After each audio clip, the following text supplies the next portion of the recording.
one of the biggest treasures that that Polk County has is their youth, and unfortunately, many times children go through life without the proper care, without the attention that they need, and sometimes in order to help them along, they're assigned a guardian ad litem. And here to talk to us about guardian ad litem here in Polk County is Patrick Vincent. He is an attorney for the guardian ad litem, and for those of you Brits out there, he is an esquire. And we also have Adam Ward. He is a child advocate coordinator with guardian ad litem. Guys, thanks for coming on. Thanks for having us.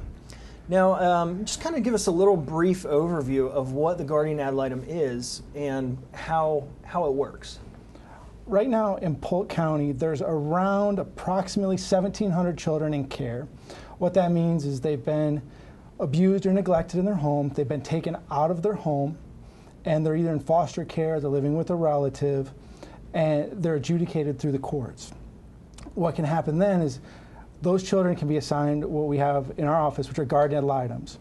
That's a community volunteer. That's someone who goes to the home, meets the child, works with the child. We like to say they're the voice of the child in the courtroom.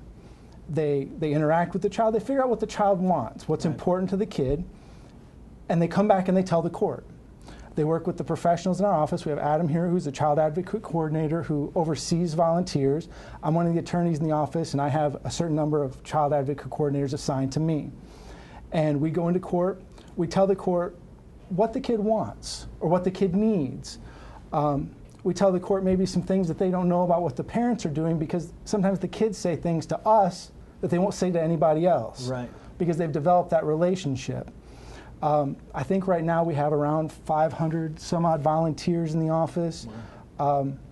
Helping those 1,700 kids. What we're trying to get to is a much larger number. Unfortunately, right now, not every child in care can have a guardian. And because we know how valuable those guardians are, we're trying to increase our numbers so that every kid in care, both in Polk County and the state of Florida, can get a guardian ad litem volunteer coming to their home. Yeah. Now, when it comes to the kids in the courts, how important is it, Adam, when you look at how these kids respond, to a guardian ad litem? How important is that in the court process? Well, I think it's huge. We have the opportunity to go out to the home and really sit down with the children and kind of get on their level, so to speak, and whether it's some children I've worked with, I've literally just gone and played video games with them and gained that rapport. Yeah. And through those visits, the children start to open up. And again, like what Patrick was saying, some kids will talk to me like in a way that they won't talk to other people. Right. And those children, regardless of age, when they go to court, it's very intimidating to see a judge or a magistrate see all these attorneys and other professionals. It's very intimidating to say, hey, what do you think about your parents? Yeah. Where for us, we understand that. We're comfortable in that environment. Right. We're able to go in there and properly articulate what the child needs and what the child wants. And we're able to kind of come together with the other professionals to make some of that happen. When you say other professionals, what kind of people are you working with through the whole process? Well, we work with, obviously, whenever I go to court, there's always one of our guardian ad litem attorneys with us. Mm-hmm. Of course, the parents are appointed, oftentimes an attorney as well, plus the state Department of Children and Families has an attorney with their case manager or representative. So there's a lot of coordination going on between everyone, I guess. Yeah, certainly. I mean, when you have good coordination, obviously everything, oftentimes in the case, works really well.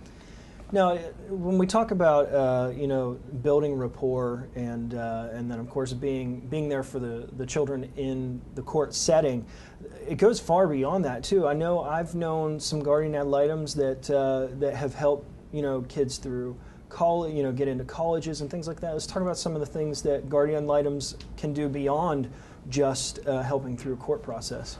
Well, we have a lot of extraordinary volunteers, and I've had some really neat things happen recently. For example, we don't like to label children. It's very difficult, but sometimes the kids get labels when they come through the system. For example, a child may become unadoptable, or a child that is not desirable. And for example, I just had a guardian who met with a child at his school every Tuesday. He was labeled unadoptable. She brought him a book, they ate lunch together, and the next week she'd pick up the book she dropped off, and she'd drop off another book. And then they'd talk about the book that she just picked up. Through 2 years, she worked with that child, and she helped kind of stabilize the child, have a calming influence, have a stable influence. And just a couple weeks ago, that child was adopted. He found a family and he was adopted. It was a fantastic result. Adam, for example, just had a volunteer. The child needed to have the parental rights terminated. Dad was in another state and wasn't taking care of the child. But the department wasn't able to get service because the dad was in Georgia. And how do you find somebody in Georgia? So the guardian talked to the kid. And the kid said, well, Dad does live at the address you have. But the department was telling us it's just a field. It's just some trees. Well, the kid said, yeah, but if you go through the trees and you keep walking, he's back there. And our guardian took the paperwork, drove to Georgia, walked through the trees, and found Dad back in the woods. Got him served, came back. Parental rights are being terminated. That kid's going to be adopted in Polk County. It's a fantastic result. Yeah. Those are the kind of things that our guardians are doing every day. Those just happened recently. I get those stories all the time, and they're just wonderful. Well, like you said, with so many kids in the system that need to be adopted, you said what, 1,700? Well, 1,700 are in care. A small percentage of those will be adopted. Mm-hmm. What we're trying to do in the county is rehabilitation, help the parents through whatever they're going through. I mean, as you probably know, Polk County has a lot of poverty, has a lot of drug abuse. That's not necessarily the parents' fault. That's just the environment that they're used to. And what we can do is bring them into the system, get them the care they need. If they need some job rehabilitation, some skill sets, we can help them with that. We can help them go through treatment, get alcohol and drug treatment. We can help them, if mental health is a very difficult topic here in Polk County. We can get them help. We can get them into therapy. We can get them medication if they need it. Try to rehabilitate them so the kids can go home. The ultimate goal in all of our cases is for the kids to go home. Right. And if that's at all possible, that's what we want to do first. After that, then we'll look at putting the child with a relative or putting them into foster care, ultimately being adopted. But ultimately, first, we want to try to get them home. Yeah. And of course, we talk about, goals and success, but really, you can't lose when you're giving your time to a child who needs that attention. This should not be looked at as a zero-sum game. This isn't the parents lose or the guardian ad litem wins. Right. This is a real community-involved project here in Polk County. You have lawyers for the parents that are working to get the parents, their children back. And you have the guardians who are trying to be a neutral third party while the department is trying to get the parents rehabbed. We have guardians who come in from the outside world. We have teachers who are guardians. We have lawyers who are guardians, retirees, recent college graduates. These are real just people in your community and everybody's working for the common goal of getting these kids back to their parents. There's no real bad guys in this process. Really, it's just trying to figure out what's an unfortunate situation and turn it into a success. Adam, how difficult is it to become a volunteer for Guardian Ad Litem? How much time restraints does it involve? What kind of commitments are involved with becoming a Guardian Ad Litem?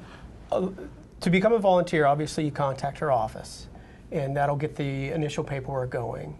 And we do a very brief screening process, just interview, kind of get to know you, talk to you about why you're interested in volunteering with our program. After that, we have a training program here locally and in Bartow. They go through kind of to help teach them how the dependency system works, as well as things to look for within the activities of the Guardian Ad Litem program. After that, some of it kind of depends on the individual. We have to visit the child at least monthly. Some of our volunteers are able and enjoy doing it more than just monthly. But at a minimum, it's monthly. Right. There is court involvement. Each volunteer is also assigned to a coordinator, like myself, and we can kind of work hand in hand too, because obviously we have some volunteers who work full time. I mean, when court's going on, they're at work. They communicate with me either through email or conversation, and I can help represent what they want or what the child needs in court as well for them. There are reports that need to be done. Again, that can be coordinated between the volunteer themselves and someone like myself. So the time commitment is really kind of up to them. With visits, the visits are kind of up to you. If you want to go out there and you have a very good rapport with the child and you want to spend a few hours, then it's a few hours. Yeah. It kind of depends. Patrick, there was a recent bill passed about normalcy. Tell us a little bit about how this affects you. Well, what we had in the state of Florida were a lot of restrictions on our kids who come into care. For example, when a child wants to do something, we want background checks on everybody who's in the house. Well, if you're a teen in care and you want to go spend the night at your friend's house, well, the department in some places was asking for a background check at all the people in your friend's house.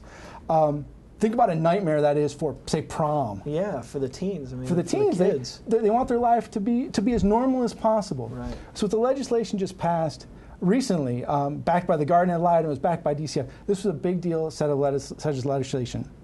And what it was trying to accomplish was to make life more normal, make it so that a foster parent, using reasonable parental standards, the same thing any of us would do with kids, can kind of make a call and say, if you're going to go over to your friend's house, I know your friend. Yeah. I've met their parents. This is an appropriate thing to do.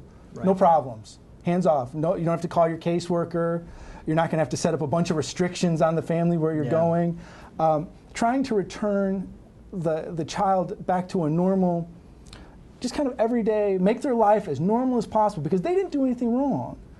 But they're uprooted from their normal life, and we're trying to get them back to it.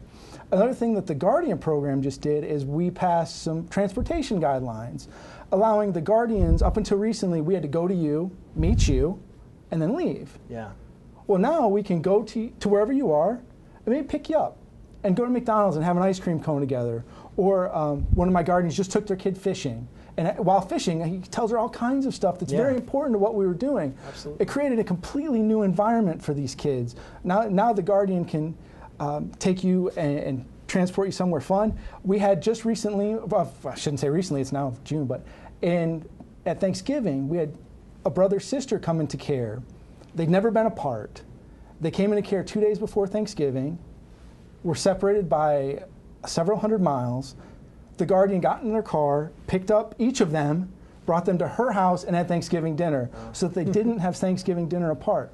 Trying to get these kids back to what they know, trying to get away from being in care and all the things that we associate in our heads with being in care, and return them back to just a normal, everyday kid environment. Yeah, how important that is for their development to have that normalcy. Mm-hmm. Absolutely. That's terrific. In fact, one of my volunteers right now is working with a child who has actually since aged out and is not involved in the courts anymore, but she maintains a relationship with him and is working with him to get his driver's license and taking him out to go get the test and kind of show him how to drive, because that has been absent from his life before. Well, these are the things that you talk about. I mean, if I were to go, if I were to have a friend, my friend wouldn't just always come over to my house and then leave. We would be going out. We would be doing things. You know, parents are going to take their kids to driver's tests, things like that. So yeah, that's. And prom was the big, kind of the breaking point, because everybody said, we want our kids to go to prom. Yeah. But that's not feasible for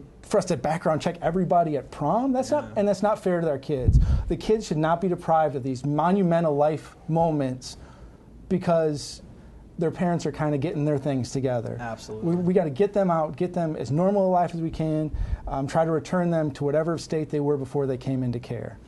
And I think it also provides an opportunity. Some of the children we work with, like our normal weekend activities, we kind of take for granted. But there are children out there who have never been to the movies, have never been to McDonald's, have never been to like a sit-down restaurant. Yeah. And with the ability to transport, those are now activities through through the volunteer, assuming they're willing, Right.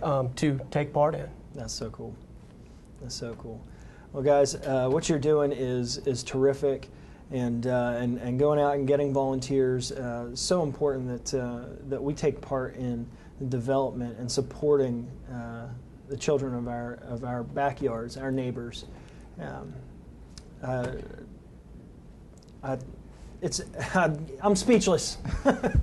It really is a terrific job. I had the opportunity to work for an organization, and many of the children that were taken care of there were under guidance of guardian ad litems, and what a huge impact they made in their lives. And I know that that's the case with you and all of your volunteers. Terrific job. Thank you so much for having us. We appreciate the opportunity to talk to you. Thanks. That's the guardian ad litem. Here in Polk County, it's really easy to get involved. It's a phone call away to help these kids in our backyards. They need our help. They need the support. They need the care. They need these relationships to develop, to become functioning parts of our society, to help them along the way. And it's our job. Believe it or not, it's not our job to just to look at the screen and say, oh, they're doing such a great job. It's our job to say, we need to do a better job. We need to get involved. If you have even the slightest inkling of desire to become a guardian ad litem, you need to give these guys a call, because it's going to change the lives of children, and it's going to change your life. Give them a call at 863-534-4605. You'll reach their main office with that number, or you can always get on their website at becomeaguardian.com.